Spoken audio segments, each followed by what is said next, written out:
Speaker, the NDP leader was just asking about why the Prime Minister gave tens of millions of dollars in corporate handouts to powerful grocery chains. The answer, of course, is that he voted to let the Prime Minister do that.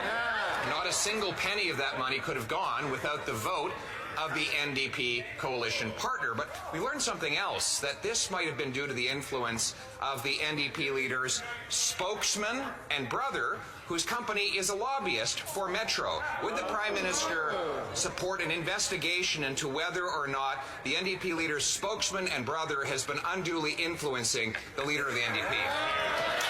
Mr. Speaker, we can see very clearly that all the stories out about the lobbyists' connections with the Leader of the Opposition are actually hurting the Leader of the Opposition, which is why he's asking those questions of the NDP. But he has an opportunity right now, Mr. Speaker, to make it clear that he stands with Canadians and stands to ask the wealthiest to pay a little more by announcing now that he will support our measure on increasing the capital gains imposition on Canadians, asking the wealthiest to pay a little bit more. He has dodged that question since the budget came out. Does he support the increase on the capital gains inclusion rate?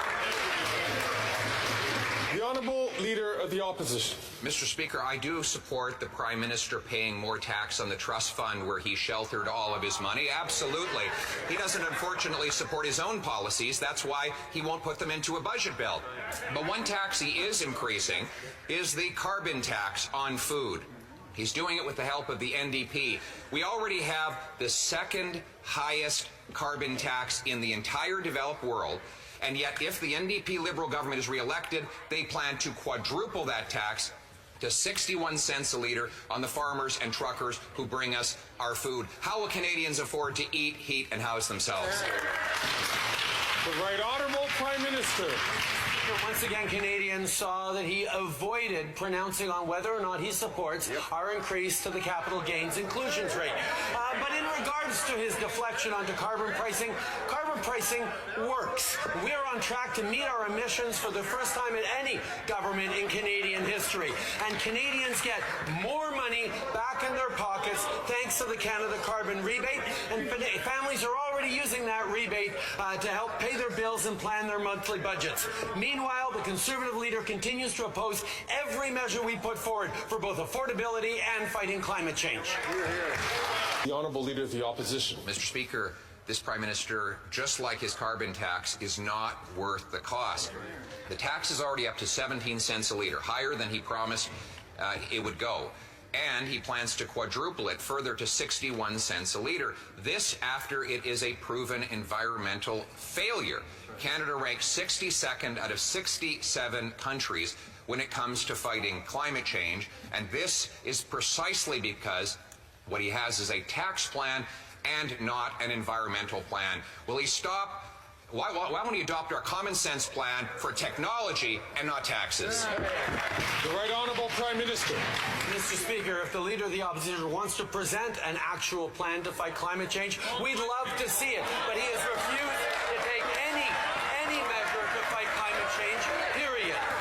He even doesn't recognize that pollution has a cost, which will only keep rising if we don't fight climate change, with extreme weather events and health impacts increasingly impacting on Canadians. Indeed, the Conservative leader thinks it should be free to pollute, and that we shouldn't be giving more money to Canadians through the Canada Carbon Rebate. We will continue to have an effective plan to fight climate change that is reducing emissions and putting more money back in Canadians' pockets with the CCR. The Honourable Leader of the Opposition. Speaker, since the Prime Minister introduced his carbon tax on the farmers who grow the food and the truckers who ship the food, it has raised the price on all who buy the food, with a record-smashing 2 million visits to food banks every single year. 50% of Canadians buying food past best before dates. 20% of them have gotten sick as a result of it. The Prime Minister promised that he was going to help the middle class and those working hard to join it. Now, the so-called middle class can't afford food in homes. Is that what he meant by help? The Right Honourable Prime Minister.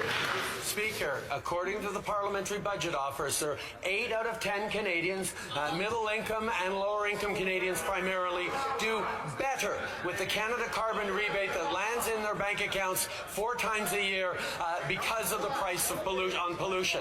But if the leader opposite actually cared about affordability and supporting vulnerable Canadians, he'd be standing up to support our measure on dental care, which has now delivered dental care to 30,000 vulnerable seniors across this country already in just a few weeks.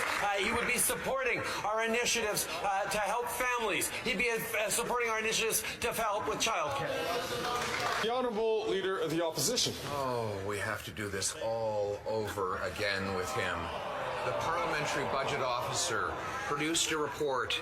I'm going to read the title so that he can Google it right now, Mr. Speaker. It is called The Parliamentary Budget Officer's Report on the Distribution of Costs and Benefits under the Carbon Pricing Program. He can look at page 3, where every single province that has the tax sees middle-class Canadians and 60% of families paying more in tax than they get back in benefits. Why won't he get to know the facts and axe the tax? The Right Honourable Prime Minister. As opposed to the Leader of the Opposition's campaign to simply axe the facts, we are going to continue to stand with the science, the evidence, the research, the economists who have all pointed out, including the Parliamentary Budget Officer, that the Canada carbon rebate puts more money in the pockets of 8 out of 10 families in the jurisdictions across the country in which it is, and is effective in bringing down our emissions while creating economic growth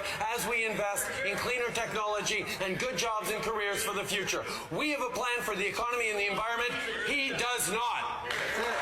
Mr. Speaker, with his comedy routine, I was going to say that he shouldn't quit his day job, but actually, he should quit his day job.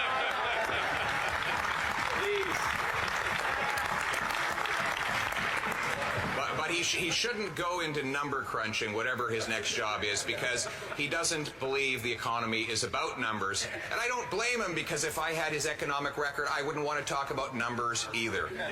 But it might help him to go to the library and quietly study just a little bit. Will he commit to reading page 3 of the Parliamentary Budget Officer's report, which demonstrates Canadians pay more than they get back in the tax? The Right Honourable Prime Minister. Mr. Speaker, the Parliamentary Budget Officer and far many more experts and economists have clearly demonstrated that the money that returns to Canadians through the Canada carbon rebate 4 times a year is greater than 8 out of 10 Canadians pay every year with the price on pollution. Those are the simple facts, Mr. Speaker. We will continue to invest in Canadians. We will continue to support with affordability. We will continue to put the best balance sheet in the G7 in the service of Canadians through investments and support, unlike the cuts he's proposing. Hear, hear.